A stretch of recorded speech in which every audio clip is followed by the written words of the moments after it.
12 is pleased to present the notorious Jason Scott of textfiles.com, amongst other infamy. He has been working on a documentary about the BBS scene. Anyone here know what a BBS is? Anyone here still use a BBS? All right. Curiosity. What was the... Yeah. Yes, indeed. It's the world's most dysfunctional Nielsen family. All right. Jason here is going to be talking about, amongst other things, his documentary that documents and chronicles the BBS scene. Anyone here participated in the making of that? Including yourself, Jason. Let's see that hand. There you go. Thank you, sir. All right. Without further ado, DEF CON 12 presents Jason Scott.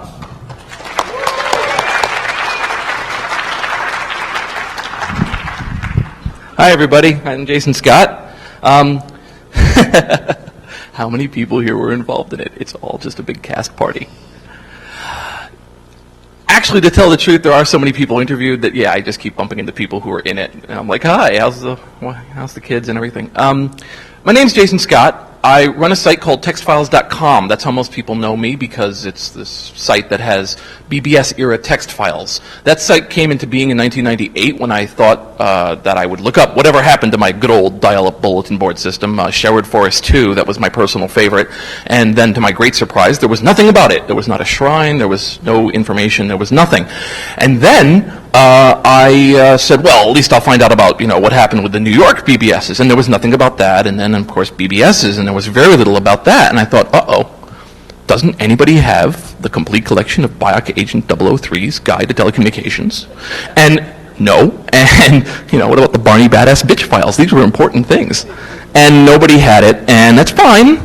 I did. I had them in my basement. And so I went and grabbed these old 5 1/4-inch floppies and put 9,000 text files up, an unfathomably huge number that rates back to my days of youth. And that has grown. I don't know how many text files I have now. I think it's 60,000, but you kind of lose track. All of these are files from, generally, the bulletin board system era, an era when people had computers hooked up to phone lines that could answer them, that were run by 1 or 2 people, where other people could dial them up, leave messages, download files, and get in trouble with their parents. This concept, what ended up happening for me was that, I decided I'd let the files speak for themselves. I put up these files, and people would come and get them. Of course, anytime you put up 2 gigabytes of text, you end up with these unexpected side benefits. For instance, the number one reason why people come to textfiles.com, by a factor of 20, is to download ASCII middle fingers. I'm the world's best source of ASCII middle fingers. What about Unicode middle fingers? I don't even have a good retort for that one. It was welling up inside me, but it was profane. ASCII art middle fingers, far and away, and then come the bombs. But the site's constantly hit by Google. It's used by people to test search engines. People seem to be testing it to see how much of my bandwidth they can take and all of that. At some point, I started to get text files that weren't from BBS era. But the problem is how do you put something about an Apple, how do you put soft docs for wizardry for the Apple II next to something about, how to make the banner ads disappear from your MindSpring account? So I created web.textfiles.com and said, anything after 1995, you go in this section. Suddenly, people started to send me other things, because once people figure out you have a whole collection of old crap, they go, finally, someone can take my old crap away from me. And so they start sending me this. So I have been given these things, often in the dead of night. CDs of old BBSs, DAT tapes of old BBSs, Apple II hard drives of old BBSs, and please do something with this. I have the machine that the Apple II port of Zork 0 was written on. I would call that a dubious honor. So, but they really had to do things to it to make it do it. So, over time, people sent me things that were like text files. And I realized that it was the spirit that I was collecting. It really wasn't the files. It was this concept, this approach to how people lived online in the 80s. 80s are very important. Late 70s, early 80s are important because that's one of the first times that people start to come online. And by people coming online, I don't mean,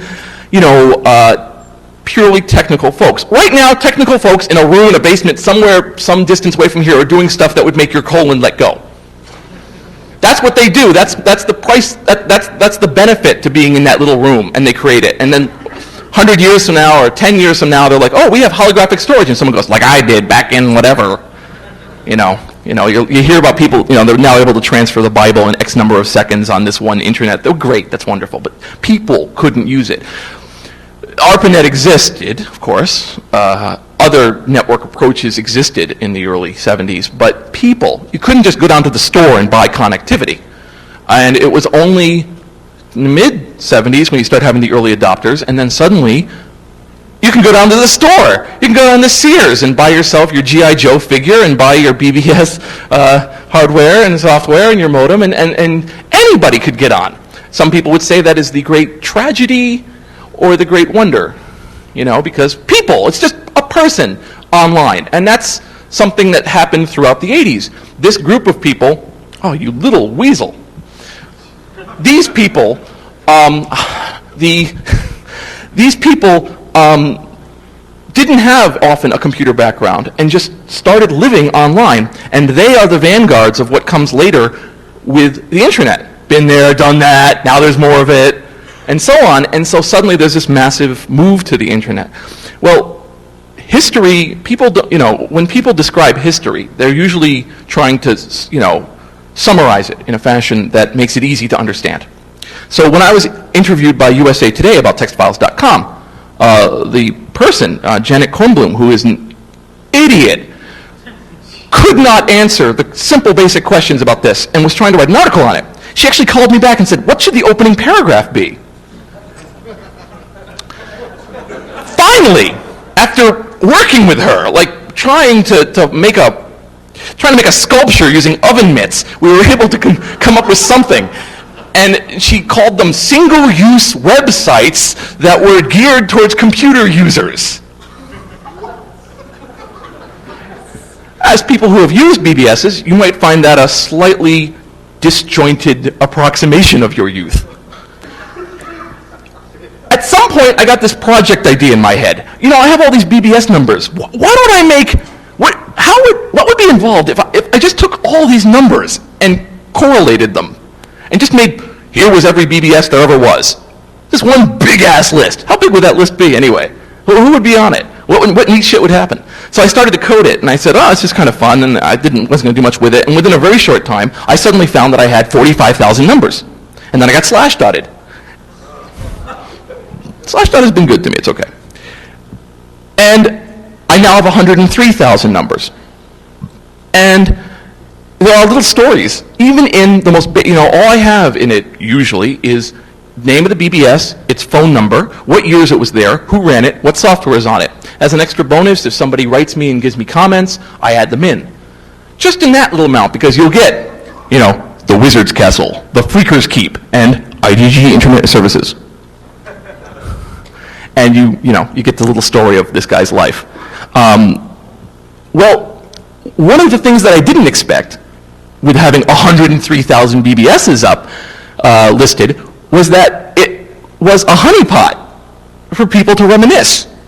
Somebody would type their name into a search engine, and there would come up their name next to the BBS they ran when they were 16, when it ran, where it ran from, listed in this pantheon of every BBS in that area code, names that they had not thought about for 10, 15 years, just presented as if it was some historical concept. And people would write to me, somebody understands. I would then be given a book called Let Me Tell You About My BBS. I got many versions of this book. Sometimes it wasn't very well written. Sometimes it was very well written. Sometimes it was astoundingly well written. Sometimes it was very angry. And so I would collect them. And I thought these were great. And I thought, yeah, they totally fucked up. See, because one of the things is that over time we expect places like Time Life and PBS and Nova Storm and blah and whatever to come along, and they do the story, right? The Time Life Guide to BBSs, but thank you. Time Life Guide to hacking, dun, dun, dun, thank you, so on. The Time Life Guide to Napster. And, you go, okay, great, historically, great, wonderful, and you're done. And I went out and looked for it, and it wasn't there. And I realized it wasn't going to be there. And by the time it was going to be there, a lot of the people who did it would be dead or uninterested. They would go for the experts. They would try to focus on who died or had sex, preferably at the same time. And they would avoid any of the little joys and the little wonders because those don't come out on screen in the same way as someone dying during sex or, having sex after dying or whatever the hell they do. So, you end up with this, like almost like a sketch outline. And I thought, I'll bet you I could do better. I had a film degree 10 years ago that I never used. Why don't I do something about this? So then I started working on this concept, and that became something called the BBS documentary. This gets I put up an announcement. I register bbsdocumentary.com. I start working on it, and then I get slash-dotted. It's fun to get slash-dotted once. And people started writing, wow, what a great idea. Everyone remembers. And I got more fucking books. Long, big things from people. Wow, it's wonderful. So for 3 months, I researched, said, how am I going to do this? How would I tell this story? What's it going to be about? What's it going to be going on there? Now keep in mind, my first thought was not, where am I going to get funding for this? My first thought wasn't like, oh boy, now I've got to go come up with this spec sheet so I can go run this around to Tech TV and run this over to PBS and maybe somebody will give me some money. Where's Ken Burns' home? I can go sit outside and, my first thought was just, how am I going to get this right? Not where am I going to spend the money? Because over the past 20 years, 30 years of human history, we've been spending quite a lot of time making it so that you can take the world around you, digitize it down, and present it back to you very quickly. It's kind of what we're into. We like that. It's cool. So I wasn't so worried about that. I wanted it to be pretty good. I wanted it to look pretty good. I wanted it to sound pretty good. And I wanted it to be, I knew that there were people I was going to interview that nobody had ever interviewed. So, I did my little part. So I began announcing that I was about to go into production. I had 500 people ask me to interview them, and those were very interesting people. And I began, I had all of my research up, because one of the things that occurred to me was that you're going to have to provide your research, because I'd rather find out that I did it wrong in an email than in the lobby of the theater. So I got a lot of mail. And, and it's interesting on that level because people have very different history ideas. One of the most common things I encountered was that people would think that the way things happened was the way they experienced them, which sounds like an odd statement, but it really isn't. People would buy a modem. Modems were a good example. People would buy their 2400 baud modem. And when they bought it, that's when 2400 baud modems came out. Period. And of course, there's this massive variance, 5-10 years for different people who buy it at different times. They would say, oh, this happened here. The biggest, the number one letter I tend to get that makes parts of me wrinkle is these letters where people say, you can't possibly, you have to use as many adverbs as you can, you can't possibly ever tell the story of the BBS unless you interview this man. You'll never truly tell the story of the St. Louis BBS scene unless you interview these 6 people. And very quickly, I discovered how big a subject this was, and that instead of just frazzing through it, that I was actually going to try to take an effort. And so I had to start telling people, I'm not doing a movie. I'm doing a movie about skiing, not ski trails. I can't. You've got to do the movie on your favorite ski trail. I can't, because 103,000 BBSs. The best you can do, if you look at it, is try to get examples of things and use them as archetypes, the freaking BBS, the multi-line BBS, the BBS software company, and so on, and try to show these different things. Get a lot of people on film, and as it turned out, I got 200 people on film. Production was supposed to be 1 year, editing 1 year, and then all the, and then something involving a lawn chair and a drink. But it ended up being 3 years of filming, and and I'm not working on the other projects as much as I want to because I'm doing this other major project. And one of the things I discovered very quickly was that doing a story on the BBS is like doing a documentary on the car. the people who want to watch stuff about Henry Ford are not going to care about Rice Boys renting Dodge Neons and fucking with them overnight. But they're both interesting stories. But how do you put those in the same one? Well, if you're like a lot of places, you do for 8 seconds. You give each one 8 seconds and equal time. So I knew at a very quick point that I was going to end up actually doing a mini-series, a multi-series. This causes the number one complaint about my project, which is, who the fuck would want to watch that? And that's one of those things, right? You know, I can still remember being in the car telling people, oh, I'm going to be, how long is it going to be? I'm like, I don't know, maybe 9 hours. And it goes like, not to insult you, Jace, but who the fuck is going to sit there? Because the problem was I kept calling it the BBS documentary. And so people would think it was this one big Stroheim production of like 9 straight hours. You know, the Bladderbuster 9000 was going to come kill them. Now, as it's turned out, it's going to probably, well, okay, it looks like it's going to be something like 5 or 6 hours, split off into episodes, where different aspects of the BBS that simply don't mesh are being told. Like I said, I had 200 interviews, which yielded 250 hours of footage. This already causes certain people who work in that industry to go, my God. And then from there, it's been an enormous amount of culling, moving things around. I am still in the editing process. However, I went for this talk because, hell, hey, it's DEF CON, Las Vegas, come on down Las Vegas. But beyond that, it also inspired me to like get a little move on because I was going through a lot of interviews and, you know, now I have something. So, with your permission, I'm going to show you something I made for DEF CON. This does not exist anywhere else. Hi, everyone in the hotel rooms. Start your camcorders. Because the quality is so great on that screen. The DEF CON UHF channel. So, what I'm showing you is about 14 or 15 minutes of footage. And already some of you are like, oh. Jesus Christ. Here's what's going on with that. This is again, like I said, this is a set of footage. And what this is these are kind of example passages from each of 6 episodes. And so you can kind of see them. They don't stand on their own, and by that I mean when you know, beginning, the middle, it's not a little story. It's just, you'll see where I'm going.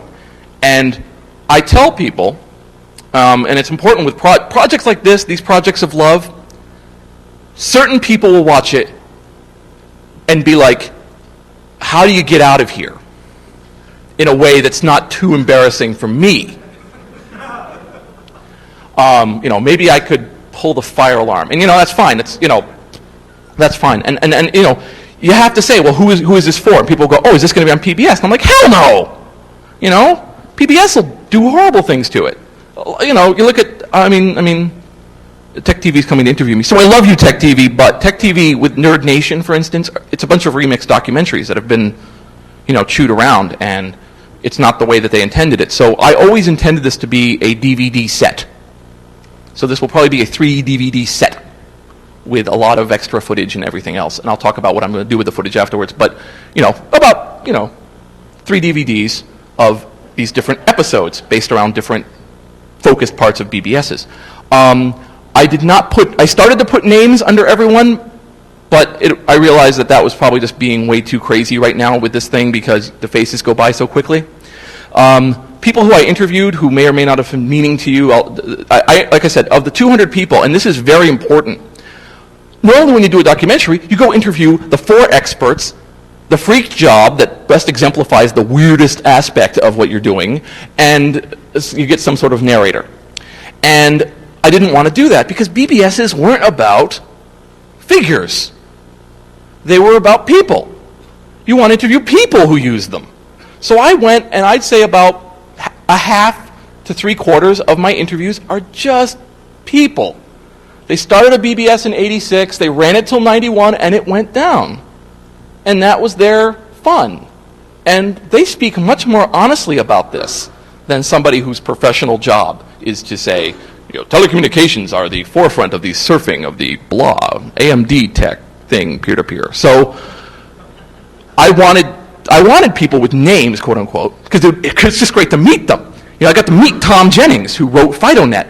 Got to meet Wayne Bell, who wrote World War IV. Got to meet Vinton Cerf. Got to meet Ward Christensen, who did X Modem. Chuck Forsberg, who did Z Modem. Mark Herring, who did Quick Packets. A concept. Okay, I'll forgive you that one. Anyone know what Quick Packets are? Quick Packets were this great idea. Oh, see how popular it was. Thanks. So basically, this guy, Mark Herring, wrote a module onto bulletin board systems that would take all of the messages and put them into a packet that represented those new messages. So when you dialed up with your client onto this thing, it would pull down a block of, here's all the new messages, and then disconnect. And then it would provide them with an offline reader and writer. And you could write all your replies, take all the time you wanted to, and then it would call, and when it came up, bam, up came your 15 messages in full, Technicolor, And even though everything went to crap, that would have revolutionized things. Mark Herring told me about, the guy who, did Quick Packets told me about sysops who were quadriplegics, who could be on their board and run things and leave messages and not be tying up their own board for hours on end, typing with their mouth. And you'd never know. I dedicate some of these episodes to different people, and there was this quadriplegic sysop. I just thought that was... Anyway, all that said, so a lot of names are going to go by, a lot of faces are going to go by without names and so on, and you get an idea for it. So there you go. It is, once again, it's a logo, 6 little excerpts with filler music, and then a trailer called 200 that I just put up on the website about 2 days ago. There's a trailer on the DEF CON disc called Wares. It's really weird. I just did it for fun, so anyway. It was very important to me not to betray people. It was important not to say, thanks for telling me your true and honest story, but it's about piracy! Because that sucks. So, anyway, you do what you do. Boot, damn you.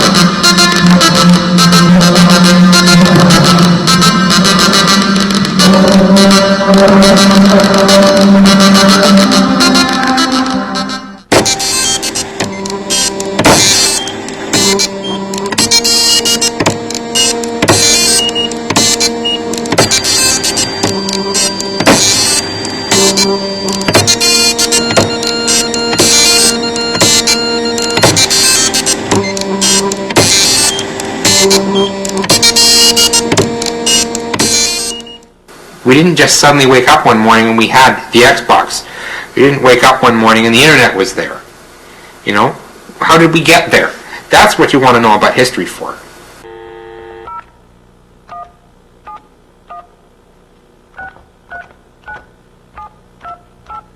January 16th, 1978, I went out to go to work, and it had been snowing most of the night, and I was unable to get out because it just kept snowing, and I lived on an alley which had to be shoveled. They didn't plow it for a long time.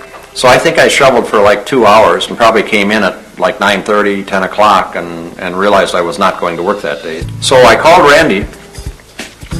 I asked Ward, could he write some software that could let people talk to each other? And I said, I've got the computer club recorder where people can call to find out when the next meeting is and to leave questions and things like that. And why not take that line and put a system on it that people could upload newsletters and things like that.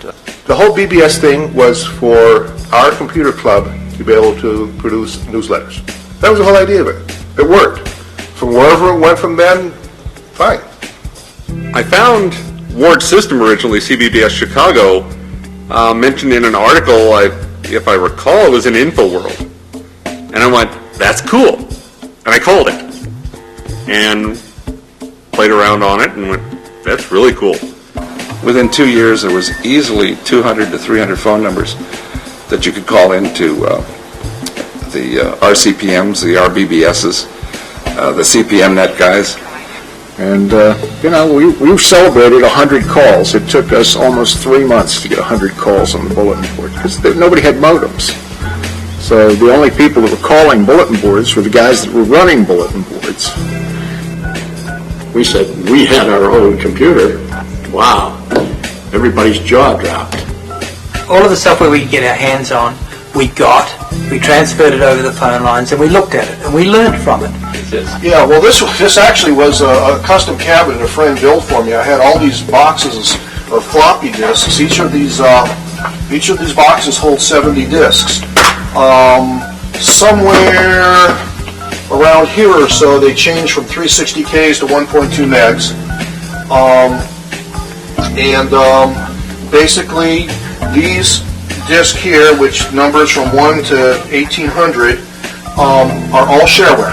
This is all DOS, very little Windows, almost all DOS shareware that I collected from BBSs. Now, the entire contents here actually fits on 2 CDs. I put it on 2 CDs. Well, and that's a question that I think you'll find is not different here than it is everywhere, and that is something has a purity about it that should not be sullied by even accepting money if people want to give it to you. I am a radical free marketeer, and I believe that marketplaces are the best way to tell what has value and what doesn't.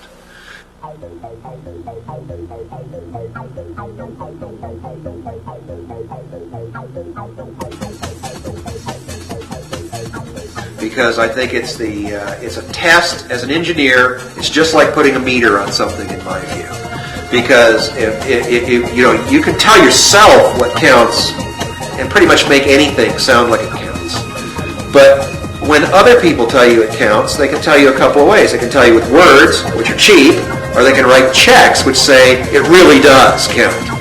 And so I'm very much a believer that money doesn't sully anything. It ratifies it. I guess I vaguely talked of them as the fuzzy people. Now, I don't know why I came up with that term other than that they tend to have beards and they tended to vibrate when you were talking to them. They moved a lot. And so I could never focus on them, so I called them the fuzzy people. They didn't know what they wanted. They didn't know how to get that, and they knew somebody else was going to get it first. There was a period of time that you'd start to see advertisements on TV where they would actually mention at the bottom of their ad their bulletin board system where you could contact them. That was impressive at the time. I mean, actually, until you mentioned it, I didn't even remember that there were paid BBSs. See, it all goes bad when you introduce money, introduce business. And I woke up, and I'm just lying in bed, and my eyes opened, and I saw the little light on the hard drive was flickering.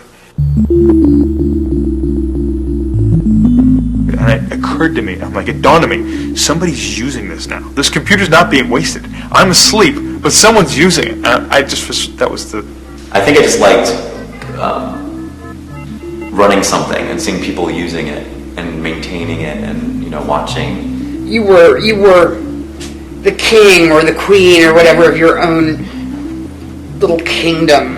I used to watch people and see exactly what they were doing. I could come home, if there was somebody on my bulletin board, I could turn on my monitor and see exactly what they're seeing and see them doing something. At the end of the day, it's the sysop that is the ultimate judge, jury, and executioner. I would put the sysop screen up and start talking to somebody, and if they were nice to me, I gave them special access, and if they weren't nice to me, I would goodbye, kick them off. Anytime there was the system had gone down or, something strange with a modem or something like that, I felt this great responsibility to take care of it. It's sort of like a child type thing. A lot of sysops got this protective feeling about their users, like they were my users. You were over here trying to steal my users, Well, first things this is that, there isn't no such thing as my users, you know? They're fickle. They go where they get the most for their bang for their buck or time or whatever, you know? I was never into the sysop, co-sysop type crap anyway. I mean, people would, okay, I want to be a co-sysop. It's like, I don't need any, number one, I don't need any help. I mean, the system runs itself. And number two, what does a co-sysop do? You know? Never a sysop, always the co. When I was in bed, and at night, and it was dark and the screen was turned off, and I was just lying there, and I could hear the hard drive chirping away, making its little music. I could tell exactly where people were on the board based on the notes and the sounds that it was making. I could tell what door game they were going into, whether they were reading a message or posting a message, you know, if they were just logging in or if they had just logged out. You know, I could follow their progress through the board just by the sounds the thing made.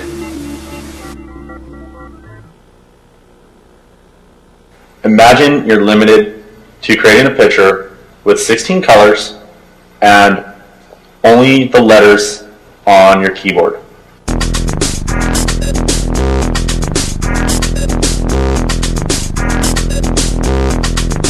That's what you're given. You're giving this finite, resource of like 80 by 25 or 80 by 23, and you have this many rows of characters and you have this many lines.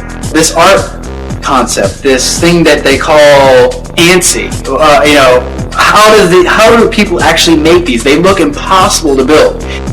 It's just incredibly hard to explain to someone the entire concept of a community based around dialing up to another computer, downloading files, art associated with it, scenes, the entire concept of a scene. I mean, these things are so hard to verbalize, to vocalize, to paint this picture of an entire subculture that most people have no idea has ever existed. A lot of people have forgotten about art groups and about ANSI art. And it's a shame. It's some of the most incredible artists and artwork that I've seen have been on computer, ANSI, art, VGA, RIPS. It was always this battle, and it's tough to put in words, but there was this feeling of acid versus ice. Acid and ice. Ice questioned it. We're number one. No, you're not number one. Acid is number one. So we'll always be. Evil. Acid always won.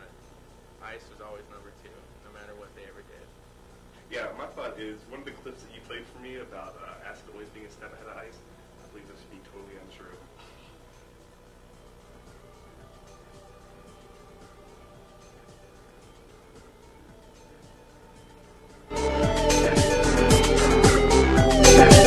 But I mean, really, it is a silly pastime in a silly medium that has no practical use whatsoever, other than to maybe get yourself, 10 or 15 bucks from someone who will pay for your ANSI or to get your access to wares. Dude, I got 40 to 50. Once you've discovered the internet, and even when BBSs were still going strong, you knew that it was the future.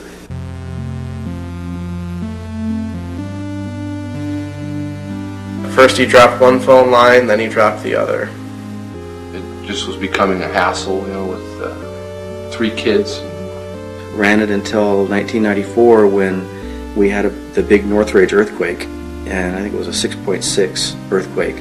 And of all the things that happened during that horrible earthquake, my computer was up and running and the disk was spinning, and that was not a good thing to have going on during an earthquake, and it crashed.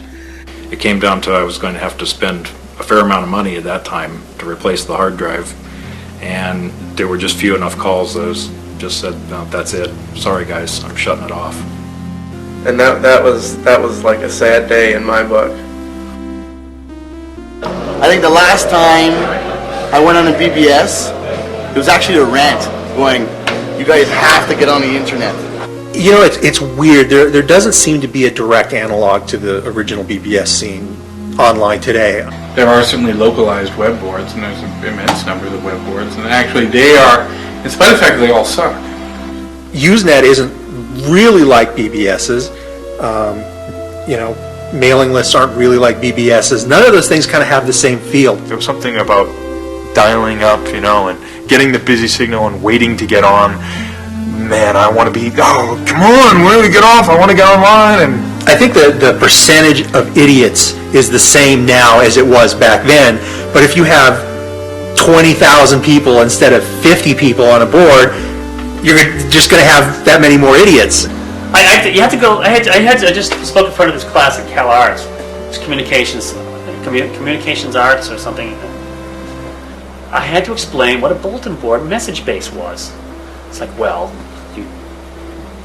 with this program you'd have on your computer, you'd dial a number, and you'd enter your name and password, and it would say hello, and then you could go to the messages, and you could read these messages. And then you could add one. And if you waited long enough, and I had to say months, other people would have called in and left messages, and after a few months, you have a conversation. And they're like, why? They were all in their early 20s, and it's like, well, that's stupid. I mean, and it is stupid. It was unbelievably stupid. Stealing software isn't as personal as it used to be.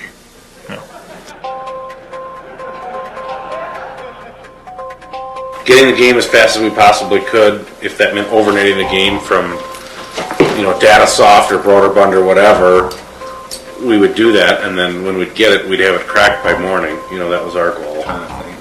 And then we could post on our bulletin board that we had the game, and that was, if you could do that, you were first to town. You're the king of the hill. That was the whole deal. Serious competition developed between different groups. These groups would compete with each other, and then with me as an individual in getting out, these new wares and who can get it out first. Because ultimately, whoever got it out first, their version and their name, by extension, would be the one that dominated. The playing of the game, it's a little secondary unless you're talking about something like Shoplifter, which was such a wonderful game.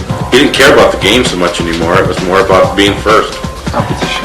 Yeah. Classic hacking mentality race. Yep. We call it Juarez. So that's why Juarez and Juarez was to like, ¿Tienes Juarez? Wares. I mean, that was what it was all about back then. I can remember getting Ultima 3 before it was actually in stores from one of the local AE boards. And it's odd to talk about values when you're talking about pirating software and so on, but there was a code of ethics involved. Nowadays, I think that code has slipped quite a bit, but back in the good old days, if you released a crack and it didn't work, you got a reputation as somebody who was a slacker or whatever. You made every effort to go back out and re-release it and make sure that people got fresh copies and so on. That was the big reason why bulletin boards existed, was so people could find out what the new games were and crack them down and hack them down and copy them faster than anybody else. That was the big game. It was a competition to get who could get there first. Yeah. Whoever could crack it first, you'd have your name up in lights. 20 years later, now we're getting it in lights, but here's the lights.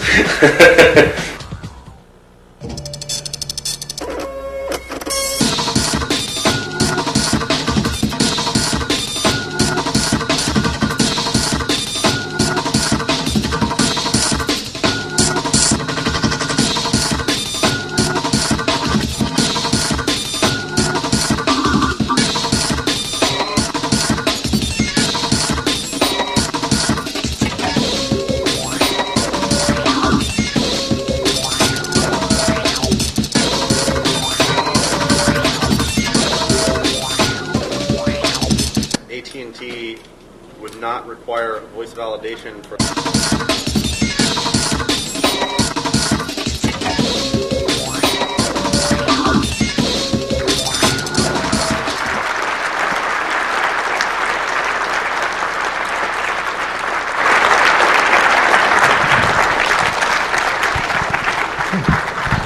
Well, thank you for getting through that.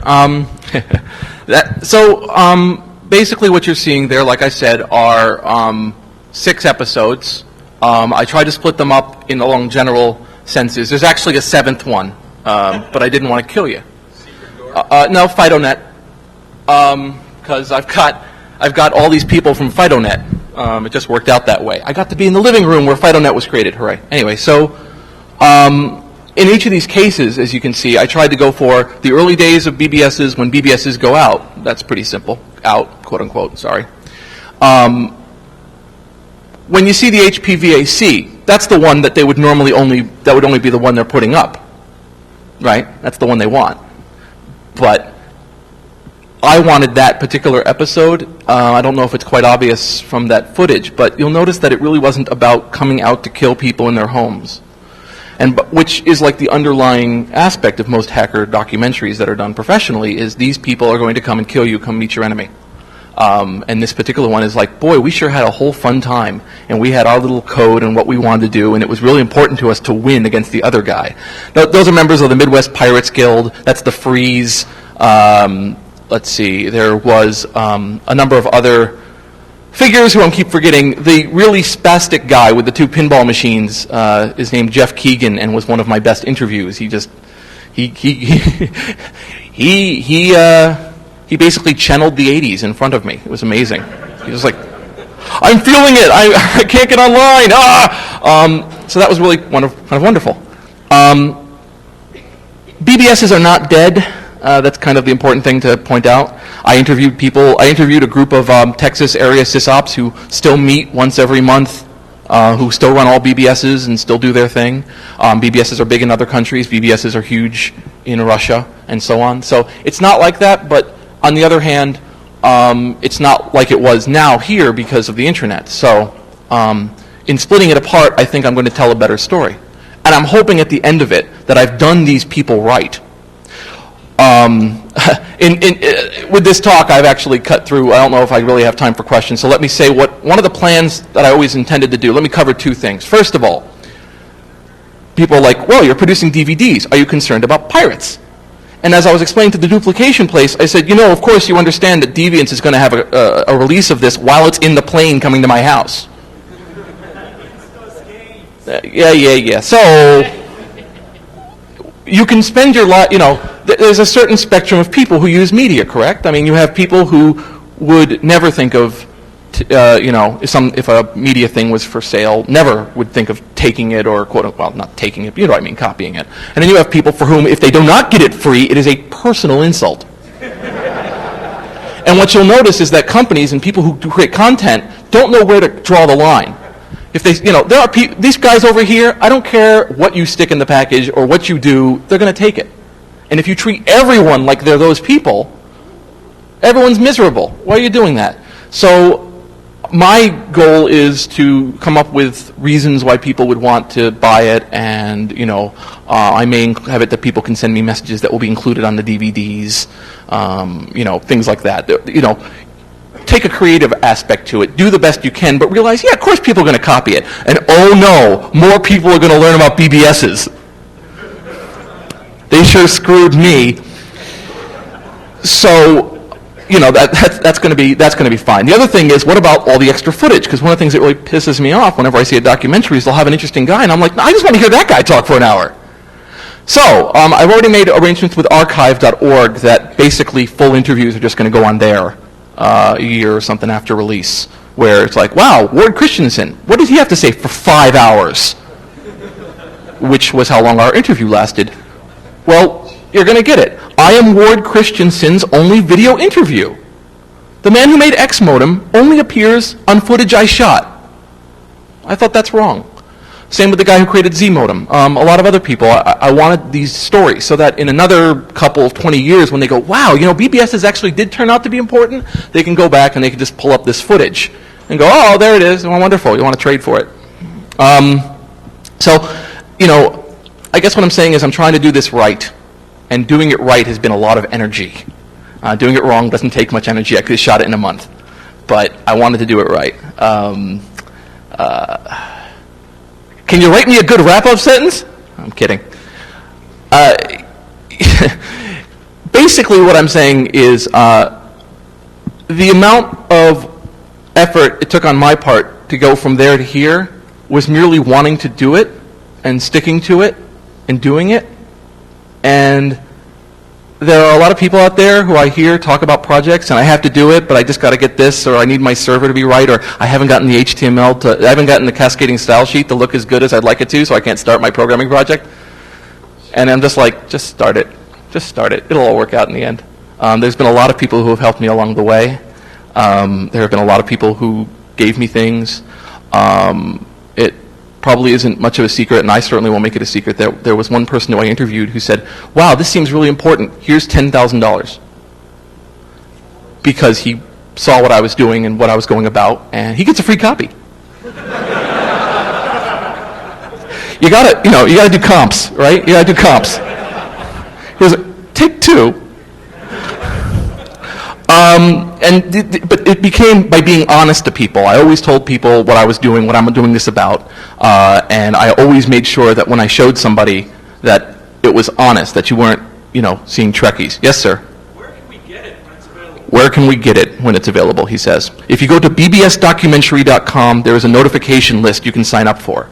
There's trailers, you can look at photos of the interviews, which I did, and you can sign up for it.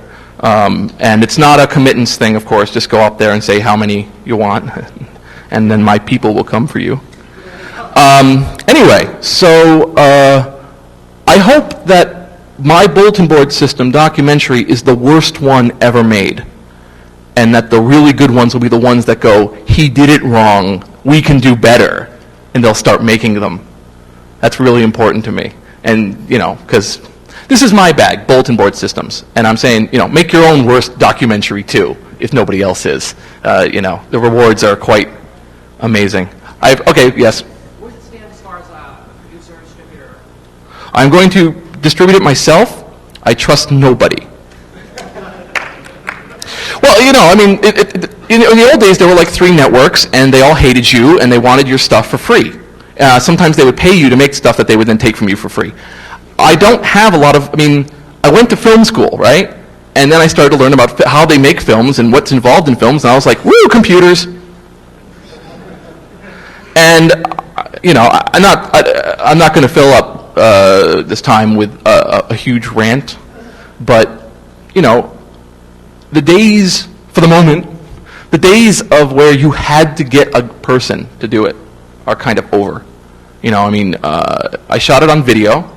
I shot it $3 an hour on this Canon XL1, this one poor piece of equipment, and, got it as a floor model from B&H Photo, picked up a couple microphones, and shot it myself. Did it on Video Vegas. I have a I have a 1.5 gigahertz machine running Vegas video with 4.5 terabytes of USB 2 storage. And that's how I've been doing it. And when I'm done, if you have something, I can hold it for you. All set. All set. Boy, it's loud in there. But there you go. People are like, what about RAID? Why didn't you do it in on a Apple? Why didn't you do it with it? Why didn't you? I'm just like, I just did it. If I did it a way that isn't as professional, it still got made. So, I guess that's really about it. Oh, someone's giving me the finger. Oh, 2 fingers? Go away. Finger, 2 fingers. If you need ASCII art, I got it for you. Any other question? I guess. What? When will it come out? Oh, you scare me. I will not let 2004 pass without it.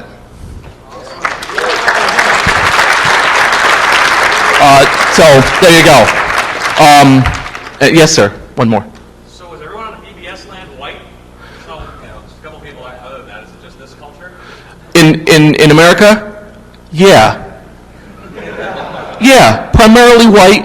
I tried to play the game of I need to get, it worked out to an awful lot of white males from suburban neighborhoods. A few women who wanted to think they were the only women. This is what objectively, I gotta tell you, I went, and a few black guys, and a few Asian guys, and a few, other. You can't make butter out of air, man. I shot the footage that was there,